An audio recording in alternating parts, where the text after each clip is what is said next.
আল্লাহর এক আবেদ বান্দা, আবেদ। ধর্মশাস্ত্রে যেমন তিনি অগাধ পাণ্ডিত্য অর্জন করেছিলেন, চিকিৎসা শাস্ত্রেও তার কিছু জ্ঞান ছিল। যেমন তিনি একাধারে আলেম, তেমন একজন চিকিৎসক বটে। রোগে পীড়ে বিমারে মানুষ যখন জর্জরিত হতেন, ও মুসলমান ভাইয়েরা, সে আল্লাহর আবেদ বান্দার কাছে সকলে আসতেন। হাওয়া বাতাসের জিন পরির যদি কোনো প্রবলেম হতো, ঝাড়ফুঁক দিতেন, পানি পড়া দিতেন, সুস্থ হয়ে মানুষ বাড়ি ফিরে যেতেন। ঠিক তদ্রূপ শারীরিক প্রবলেমে যখন কোনো মানুষ পড়তেন, যেহেতু মৌলবি কাম ডাক্তার, মানুষ তার কাছেই ট্রিটমেন্টের জন্য যেতেন। একই ব্যক্তির কাছে দুই রকম পরিষেবা হওয়ার কারণে মুহূর্ত মধ্যে তামাম এলাকায় যথেষ্ট তিনি সুনাম সুজা সুখ্যাতি অর্জন করলেন। রাতারাতি হিরো থেকে জিরো। ঠিক বললাম? জিরো থেকে হিরো, পরে অবশ্য হিরো থেকে জিরোই হয়ে যাবে। রাতারাতি জিরো থেকে হিরো, তামাম এলাকার যথেষ্ট সুনাম সুজা সুখ্যাতি অর্জন করলেন। তামাম এলাকার মানুষ যখনই রোগে পীড়ে বিমারে জর্জরিত হতেন, আল্লাহর দরবেশ বান্দার কাছে যেতেন। এক বাক্যে তাকে দরবেশ নামে চিনতেন। মানুষ তার কাছে যায়, ট্রিটমেন্টে সাড়া পায়, সকলেই তার যথেষ্ট প্রশংসা করেন। কোনো একদিন আল্লাহর ওই দরবেশ বান্দার কাছে এক সুন্দরী মেয়েকে আনা হলো। দেখতে অপরূপা, কিন্তু দুর্ভাগ্য তার কাটা। তার কাটা বোঝেন? তার কাটা বোঝেন? Mad mentally problem. গোদা বাংলায় আমাদের পশ্চিমবঙ্গে বলা হয় তার কাটা। বুঝলেন না? মেন্টালিটি প্রবলেম একটা মেয়েকে নিয়ে এসে আল্লাহর মহানবী দরবেশের কাছে বলা হলো, ও দরবেশ বান্দা, আল্লাহ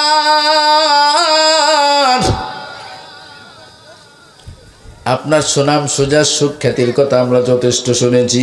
আমরা জানি আপনি বড় আল্লাহর আবেদ বান্দা, আপনি বড় আল্লাহর দরবেশ বান্দা। আমাদের এই মেয়েটা অসুস্থ, দেখতে মেয়েটা অপরূপা, কিন্তু দুর্ভাগ্য মেয়েটা ম্যাড, পাগলি, স্বাভাবিক নয়। আপনার কথা শুনে আপনার কাছে ট্রিটমেন্টের জন্য এনেছি। মেহেরবানি করে আমাদের মেয়েটাকে ট্রিটমেন্ট করুন।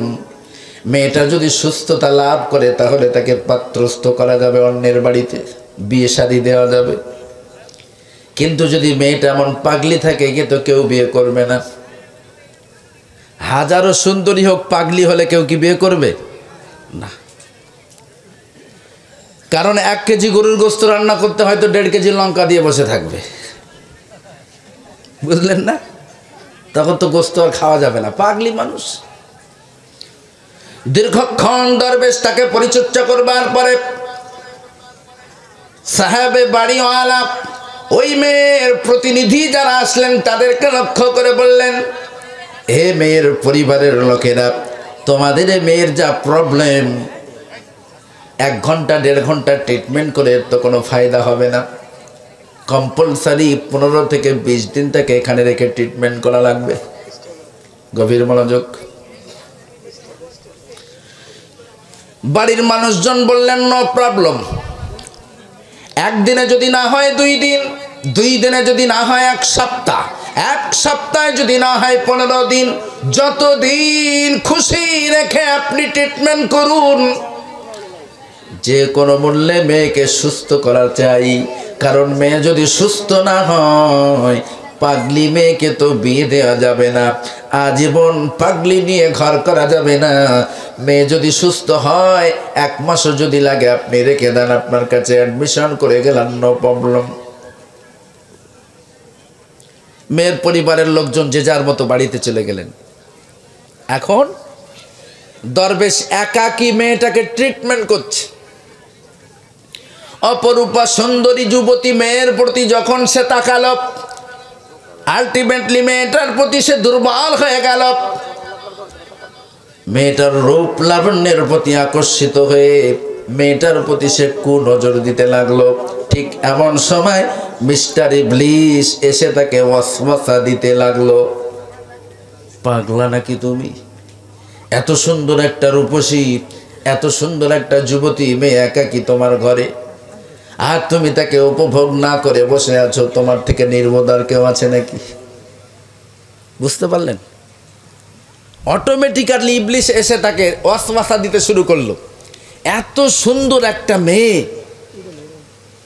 সে তোমার ঘরে একা, তুমি তাকে ট্রিটমেন্ট করছো, তার মা বাবা আত্মীয় পরিজন কেউ কাছে নাই, অথচ তুমি তাকে উপভোগ না করে নীরব। তুমি কি পাগল? বারবার ওয়াসওয়াসা যখন দিল, একের পর এক শয়তানের ওয়াসওয়াসায় অটোমেটিক্যালি দরবেশ ওই মেয়েটার সঙ্গে জেনায় লিপ্ত হয়ে গেল। বলুন নাউজুবিল্লাহ। মেয়েটার সঙ্গে কয়েকবার জেনার পরে আলটিমেটলি মেয়েটা গর্ভবতী। মেয়েটা যখন গর্ভবতী হয়ে গেল, মিস্টার ইবলিসের উপরে আবার সশরীরে এসে হাজির হলো। আল্লাহর দরবেশ বান্দাকে ডেকে ডেকে বলতে লাগলো, ও দরবেশ বান্দা, আল্লাহর কামটা করলেন কি? আপনি এত বড় একজন দরবেশ, তামাম এলাকাবাসী আপনাকে যথেষ্ট সম্মান করে, ইজ্জত করেন, তামাম এলাকার মানুষ যথেষ্ট রেসপেক্ট আপনাকে করেন, কি সর্বনাশ করলেন আপনি? আপনার দ্বারা একটা অবিবাহিত নারী, কুমারী নারী গর্ভবতী হয়েছে, এই নিউজ যদি সমাজের মানুষ জানে, আপনাকে কি তারা আর দরবেশ বলে মানবে? কি সুন্দর কথা বলছেন ইবলিস। আপনার দ্বারা একটা কুমারী মেয়ে গর্ভবতী, কাঁদতে লাগলো, কি সর্বনাশ করলাম আমি। আমার এই গর্বিত, আমার এই সঞ্চিত সম্মান নিমেষে ধুলায় মিশে গেল। সমাজের মানুষ যখন জেনে যাবে আমার দ্বারা এই কুমারী মেয়ে গর্ভবতী, বুজুর্গি তো আমার তখন তারা শিখিয়ে দেবে, গাছে বেঁধে পিটাবে, কোনো সন্দেহ নাই। কি হবে উপায়? হায় হায়, হা হুতাশ করতে লাগলেন দরবেশ। এখন উপায় কি? ছটফট করছে। মিস্টার ইবলিসের পর তাকে বললেন, আমি যে পরামর্শ দেব আপনার, যদি আমার পরামর্শগুলো আপনি মানতে পারেন, কথা দিলাম আপনার গায়ে আঁচ লাগতে দেব না। গভীর মনোযোগ। ইবলিসের পর দরবেশকে বলছেন, আমি যে কথাগুলো আপনাকে বলবো, আমি যেটা অর্ডার করব, যদি আপনি আমার কথাগুলো শোনেন, তাহলে আমি কথা দিচ্ছি এলাকার কোনো মানুষ আপনার গায়ে আঁচড় লাগাতে পারবে না। অটোমেটিক্যালি ইবলিসের কাছে সে দুর্বল হয়ে গেল। নতজন হয়ে ইবলিসের কাছে সে বলতে লাগলো, দোহাই লাগি তোমার যাত্রা এবার বাঁচাও। আমার এই আকাশ চুম্বী জনপ্রিয়তা, আমার এই আকাশ চুম্বী সম্মান নিমেষে ধুলায় লুটিয়ে যাবে। যে কোনো মূল্যে তুমি আমাকে যাত্রায় বাঁচাও। কথা দিলাম, যা চাও তাই দেব, লক্ষ টাকা যদি চাও তাই দেব। ইবলিস বলে, টাকার প্রয়োজন নাই, কেবলমাত্র অর্ডার যেটা করবো সেটাকে আপনাকে মানতে হবে। বলে, নো প্রবলেম, কি অর্ডার করবেন, কি আদেশ দেবেন, সব মানব। মুসলমান ভাইরা আমার, এরপরে দরবেশকে মিস্টার ইবলিস পরামর্শ দিলেন, ইমিডিয়েটলি মেয়েটাকে হত্যা কর। কারণ মেয়েটার পেটে অলরেডি বাচ্চা এসে গেছে। যতদিন যাবে তার পেটের বাচ্চাটা বড় হবে, পেটের বাচ্চা যত বড় হবে মেয়েটার পেটটা ফুলে উঠবে, সমাজের মানুষ জেনে যাবে কুমারী মেয়ে গর্ভবতী। গর্ভবতী যখন হবে, কার দ্বারায় গর্ভবতী হয়েছে তারা সঙ্গে সঙ্গে তদন্ত করবে কিনা, তদন্ত করবে কিনা। আকস্মিক কোনো কুমারী মেয়ে যদি গর্ভবতী হয়, তার স্বামী নেই, কার দ্বারায় গর্ভবতী হয়েছে, মানুষ তদন্ত করবে না? তদন্তে তো সব রিপোর্ট ধরা পড়বে। সুতরাং আল্লাহর দরবেশ বান্দা, বাঁচতে যদি চাও ইমিডিয়েটলি মেয়েটাকে হত্যা করো। তবে খবরদার, হত্যা করার পরে মেয়েটাকে সাধারণ কোনো গোরস্থানে দাফন করো না। কারণ সাধারণ কোনো গোরস্থানে যদি দাফন করতে যাও, সমাজের মানুষের সন্দেহ হতে পারে এমন তরতাজা একটা যুবতী মেয়ে মরে কিভাবে। যখন তার ডেড বডিটা দেখবে, ডেড বডিতে দাগ থাকলে মানুষ সন্দেহ করে তোমাকে পিড়াবে। সুতরাং গোরস্থানে দাফন করো না। হত্যা করবার পরে তোমার চেম্বারের ভিতরেই গর্ত করে তাকে পুঁতে দাও। মেয়ের বাড়ির লোকজন যখন জানতে আসবে, বলো তোমাদের মেয়ে মারা গেছে, তোমাদের সঙ্গে যোগাযোগ করার চেষ্টা করলাম, ব্যর্থ হয়েছি। একটা মুসলমান মেয়ের ডেড বডি আমার কাছে পড়ে থেকে পচে যাবে, গলে যাবে, এটা তো আমি মানতে পারি না। কাজেই নিজেই দায়িত্ব নিয়ে তাকে দাফন করে দিয়েছি। যখন মেয়ের পরিবারের লোকজন আপনার কাছে মেয়ের খবর নিতে আসবে, আপনি বলবেন আপনাদের মেয়ে মারা গেছে, আমি দায়িত্ব নিয়ে তাকে দাফন করে দিয়েছি, জ্বালা শেষ। যথারীতি সে করলো তাই। একাকী ঘরের ভিতরে মেয়েটাকে হত্যা করলো, কোমর সম গর্ত খুঁড়ে তাকে পুঁতে দিল। কয়েকদিন পরে মেয়ের পরিবারের লোকজন এসে জানতে চাইলেন, আল্লাহর দরবেশ বান্দা, আমাদের যে পাগলি মেয়েটাকে ট্রিটমেন্টের জন্য আপনার কাছে দিয়ে গিয়েছিলাম, মেয়েটার খবর কি? দরবেশ এক কথায় বলল, সে তো কবে মারা গেছে। মারা যাওয়ার পরে আপনাদের সঙ্গে যোগাযোগ করবার চেষ্টা করলাম, পারলাম না, ব্যর্থ হয়েছি। কাজেই নিজেই দায়িত্ব নিয়ে তাকে দাফনের ব্যবস্থা করে দিয়েছি। পরিবারের লোকজন বললেন, আলহামদুলিল্লাহ, বালা বিদায় নিয়েছে। বুঝলেন না? পাগলিটা মরে গেছে, যাত্রায় বেঁচে গেছি, বাড়িতে আর পাগলির উৎপাত থাকবে না, যে যার মতো বাড়িতে চলে গেল। ওদিকে মিস্টার ইবলিস মেয়ের পরিবারের লোকজনের কাছে গিয়ে আবারও বললেন, ইনফরমেশন দিচ্ছেন, ও মেয়ের পরিবারের লোকেরা, তোমাদের যে পাগলি মেয়েটাকে ট্রিটমেন্টের জন্য দরবেশের কাছে রেখে এসেছিলে, তোমাদের সে মেয়েটার খবর কি? বলে, সে তো কবে মারা গেছে। দরবেশ দায়িত্ব নিয়ে তাকে দাফনের ব্যবস্থা করেছেন। ইবলিসের পর তাদেরকে ইনফর্ম করছে, বলছেন, নো নেভার, কোশ্চিন কালেও নয়, আসলে তোমাদের মেয়েটা মারা যায় নাই, বরং তাকে হত্যা করা হয়েছে। হত্যার পূর্বে ওই মেয়ের সঙ্গে জেনা করা হয়েছে, জেনার কারণে মেয়েটা গর্ভবতী হয়েছে।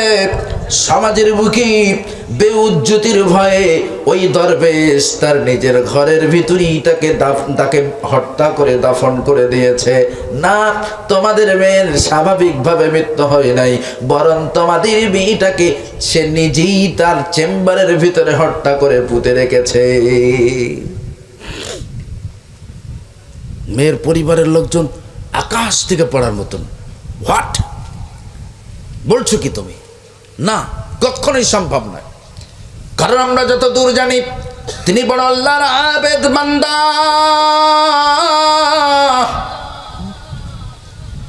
তিনি বড় দরবেশ বান্দা আল্লাহর, তিনি এমন কাজ করতে পারেন না। ইবলিসের পর তাকিদ সহকারে বলছেন, বিশ্বাস যদি না হয় তাহলে গিয়ে দেখুন, তার চেম্বারটাকে চেক করে দেখুন, তার চেম্বারের ভিতরেই সে পুঁতে রেখেছে। যদি তার কাছে গিয়ে আপনাদের মেয়ের কবরটা দেখতে চান, নিশ্চয়ই সে দেখাতে পারবে না। পরিবারের সর্বরকম মানুষ ছিল, নরম গরম। কেউ বলে যা হয়েছে হয়েছে, বাদ দাও। কেউ বলে না, যেহেতু ইনফরমেশন পাওয়া গিয়েছে, ছাড়া যাবে না। দুই দলে বিভক্ত হয়ে একটা দল চলে গেল দরবেশের কাছে। আল্লাহর মহানবী, ও আল্লাহর দরবেশ বান্দা, আমরা আপনাকে যথেষ্ট রেসপেক্ট করি, ভালোবাসি, মহব্বত করি। তামাম এলাকায় আপনার যথেষ্ট সুনাম সুজার সুখ্যাতি আছে। জানতে চাই, আমাদের মেয়েটাকে কোন জায়গায় দাফন করেছেন? পাগলি হলেও সে তো আমাদের মেয়ে, কলিজাটা একটু কাঁদে, তার কবরটা একটু জিয়ারা করবার জন্য আমরা এসেছি। বলুন প্লিজ, কোথায় আপনি তাকে দাফন করেছেন? অটোমেটিক্যালি দরবেশ আমতা আমতা শুরু করে দিয়েছে। আল্লাহর কি শান! সেই সময় অন্য সাধারণ কোনো মানুষও মরে নাই, যে সাধারণ মানুষের একটা কবর দেখিয়ে বলবো ওই তোমাদের কবর, তোমাদের মেয়েটার কবর, এমন কোনো অপশানও নেই। গোরস্থানে কোনো নূতন কবর নেই। মেয়ের পরিবারের লোকজন জোরপূর্বক বলতে লাগলেন, কি হলো বলুন, কোথায় কবর দিয়েছেন আমাদের মেয়েকে বলুন। দরবেশ তো কোনো উত্তর দিতে পারে না। যতগুলা মানুষ এসেছিলেন চেম্বারের ভিতরে একজনা পায়ের বড় আঙুলটা দিয়ে খোঁচড়াতে লাগলেন জমিনের উপরে। দীর্ঘক্ষণ পা দিয়ে খোঁচড়ানোর পরে হঠাৎ করে একটু গভীরে যখনই পা চলে গেল, দপ করে নাকে দুর্গন্ধ আসলো, লাশ পচা গন্ধ। যখনই লাশ পচা গন্ধ আসলো সন্দেহ বেড়ে গেল, হাতের সাহায্য মাটি সরাতে লাগলো। যখনই হাতের সাহায্যে মাটি সরালো, দেখতে পেল হাত তাদেরই পাগলি মেয়েটাকে হত্যা করে দরবেশটা চেম্বারের ভিতরে পুঁতে রেখেছে। ও মুসলমান ভাইরা, ডুকরিয়ে চিল্লিয়ে কাঁদতে কাঁদতে বাড়ির লোকেরা বেরিয়ে এসে তামাম এলাকার মানুষকে বলতে লাগলো, ও এলাকাবাসী শোনো শোনো, যাকে আমরা দরবেশ নামে চিনি, যাকে আমরা দরবেশ নামে জানি, তার কর্ম দেখো। মুহূর্ত মধ্যে হাজার হাজার লোক দরবেশের চেম্বারটাকে ঘেরাও করেছে। পীরের পীরত্ব ছাড়িয়ে দেব আজকে। অবস্থা বেগতিক দেখে মিস্টার দরবেশ ভিতর দিক থেকে দরজাটাকে ব্লক করে দিল। এরপরে বসে বসে পড়তে লাগলো, লা ইলাহা ইল্লা আনতা সুবহানাকা ইন্নী কুনতু মিনাল যালিমিন। আর কাজ হবে? আর কাজ হবে? গাছের গোড়া কেটে দিয়ে পানি ঢেললে গাছ বাঁচবে? বাঁচবে না। ঘন ঘন লা ইলাহা ইল্লা আনতা পড়তে লাগলো। বাইরে দরজার বাইরে, রুমের বাইরে মানুষ হই হুল্লোড় চেঁচামেচি করতে লাগলো। আজ কটা ধানে কটা চাল বুঝিয়ে দেব, দরবেশগিরি তার সারিয়ে দেব, যে যার মতো মন্তব্য করতে লাগলো। এমন সময় মিস্টার ইবলিস আবারও সশরীরে এসে হাজির। এসে জিজ্ঞাসা করলে, বন্ধু, হোয়াট ইজ দি কেস? দরবেশ বলে, দি কেস ইজ জন্ডিস। বলে, বাট হয়? বলে, ধরা খেয়ে গেছি, আর বাঁচার কোনো রাস্তা নেই।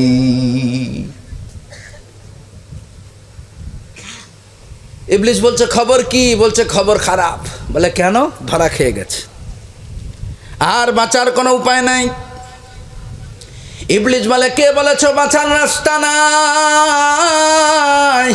বন্ধু, আমি থাকতে তোমার কোনো ভয় নাই। তখনও বলছে, আমি থাকতে আর তোমার কোনো ভয় নাই। বলে, বলো কি? শালা এলাকার মানুষ জেনে গিয়েছে আমি একজন জিনাকারী, আমার দ্বারাই কুমারী মেয়ে গর্ভবতী হয়েছে, সুতরাং আমার আর বাঁচার কোনো রাস্তা নাই। ইবলিস বলে, নো টেনশন, আমি যে অর্ডার করি, আমি যে আদেশ দিই, আমার আদেশগুলাকে মান্যতা দাও। কথা দিলাম না কোন মানুষ তোমার ছত্র ছায় আসতে পারবে না। কথা দিলাম লক্ষ জনতার মধ্য থেকে আমি তোমাকে উড়িয়ে নিয়ে দূরদেশে চলে যাব, অন্য কোন দেশে ছেড়ে দেব, সেখানে তুমি নূতন করে বাঁচার স্বপ্ন দেখতে পারবে না। তোমার এলাকার কেউ তোমাকে মারতে পারবে না। তবে কথা হলো, আমি যে অর্ডার করব সেটাকে তোমাকে মানতে হবে, আমি যেটা আদেশ দেব সেটাকে তোমাকে মানতে হবে। দরবেশের বড় নত জানো হয়ে বলতে লাগলো, কি করা লাগবে বন্ধু বলো, যা বলবা তাই করব, তবুও তুমি আমাকে এ যাত্রায় বাঁচাও। সুযোগ বুঝে মিস্টার ইবলিস এরপরে তাকে বললেন, বাঁচতে যদি চাও আমাকে সিজদা দাও। কথা দিলাম যদি আমাকে সিজদা দাও, কোনো মানুষ তোমাকে মারতে পারবে না, তোমাকে উড়িয়ে নিয়ে যাব, দূর দেশে ছেড়ে দেব, দূর দেশে কোনো জায়গায় ছেড়ে দেব, নতুন করে বাঁচার স্বপ্ন দেখবে। ও মুসলমান ভাইরা, বাঁচার আশায় মিস্টার দরবেশের পরে ইবলিসের কাছে নত জানু হয়ে যখনই সেজদা দিল, অমনি ইবলিস দরবেশকে লক্ষ্য করে বলতে লাগলো, টাটা বাই বাই, তোমার আর আমার দরকার নেই। কি বললেন? সিজদা যখনই দিল, ইবলিস আউট। ইবলিস চলে গেল, যাওয়ার সময় বলে গেল, টাটা বাই বাই, আপনার আর আমার দরকার নাই। বাইরে থেকে মানুষ আমার দায়ে, দরবেশ দরজা খোল। লা ইলাহা ইল্লা আনতা সুবহানাকা ইন্নী কুনতু মিনাজ জালিমিন জোরে জোরে পড়ে। এলাকাবাসী দরজা ভেঙে ভিতরে ঢোকে, টেনে হিচড়ে বাইরে এনে মারতে মারতে স্পটই তাকে মেরে ফেলে। ও মুসলমান ভাইরা, এতগুলা কথা বলবার পেছনে কারণ একটাই, আজ আমরা সমাজের মুসলমানেরা, আজ আমরা হাইব্রিড মার্কা মুসলমান, আমরা আল্লাহর স্মরণ থেকে এতটাই বিচ্ছিন্ন হয়ে গেছি। পকেটে যদি থাকে টাকা, পকেটে যদি থাকে টাকা, যদি হই একজন নামকরা লোকের সুসন্তান, তাহলে আমরা আল্লাহর স্মরণের কথা বিন্দু পরিমাণেও কেয়ার করি না। অথচ আল্লাহর স্মরণ থেকে বিচ্ছিন্ন হওয়ার কারণে তিনি যথেষ্ট ধর্মীয় জ্ঞানে জ্ঞানান্বিত ছিলেন, জেনারেল জ্ঞানও তার যথেষ্ট ছিল, তারপরেও ইবলিসের কাছে ঘোল খেয়ে সে বেঈমান হয়ে কবরে গেল। এখন আমরা যদি আল্লাহর স্মরণ থেকে বিচ্ছিন্ন হয়ে যাই, তাহলে আমাদের মতো হাইব্রিড মার্কা মুসলমানদেরকে বেঈমান করার জন্য ইবলিসের কোনো বেগ পেতে হবে? ইবলিস বলে তোমাদের কাছে আর আমার যাওয়া লাগবে না, আমার চেলা চামুন্ডা যারা আছে তারাই এনাফ। ইবলিসের আর আমাদের কাছে আসা লাগে না, ইবলিসের কাজগুলো আমাদের মতো কোনো মানুষেরাই করে ফেলে দিচ্ছে। আস্তাগফিরুল্লাহ, আস্তাগফিরুল্লাহ। আমাদের দৈনন্দিন কর্মের রুটিনের দিকে তাকালে আদেও আমরা মুসলমান আছি কিনা সন্দেহ হয়। আল্লাহর ভয়, আল্লাহর স্মরণ যদি আমাদের ভিতরে থাকে, বিশ্বাস করুন, হাজারো বিপদ, হাজারো মুসিবত আমাদের ভিতরে আসলে আল্লাহ রাব্বুল আলামিন তার ফারিস্তাদেরকে দিয়ে আমাদেরকে হেল্প করবেন, সাহায্য করবেন। বলেন সুবহানাল্লাহ।